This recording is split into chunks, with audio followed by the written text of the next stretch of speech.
The Russia-North Korea alliance is extending beyond military supplies and ammunition to North Korean boots on the ground fighting for Russia and Ukraine, all of which is being greeted by a volley of condemnation from the West. Here's a report. It's a relationship that's expanded leaps and bounds since Putin met Kim in June and signed a military assistance pact. The West has frequently expressed concern and censure. So when Ukraine puts out word of 1,500 North Korean troops in Russia to be deployed for ground warfare inside Ukraine, the flutter multiplies. North Korean soldiers are said to be receiving training before being sent to the front line, possibly by early next month. NATO and South Korea have hit out. The US, UK, France and others have raised concern. Ukrainian President Zelensky says 10,000 North Korean troops are to be moved in, calling it an urgent development he has raised with the White House. Moscow, of course, rubbishes the reports and the censure.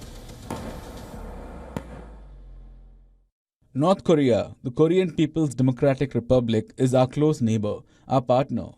We develop our relations in all spheres. This is our sovereign right. Nobody should be concerned about it because this cooperation is not directed against the third countries. We are going to develop this cooperation further on. Beyond NATO concerns on the Ukraine conflict and claims of escalation, there's the North Korea-South Korea dimension.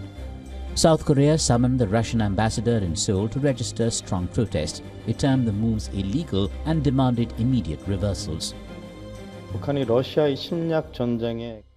North Korea's involvement in Russia's invasion war is a violation of UN resolutions and should be condemned as an illegal act by the international community.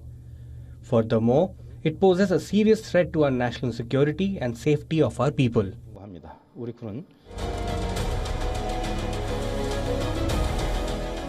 For Kim, the gains of sending troops to the Ukrainian front lines are huge.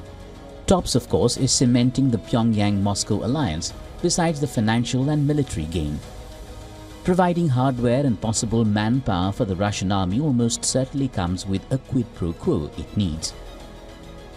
All of which imparts a new possible dimension to the Russia-Ukraine war. Bureau Report, WION World is One.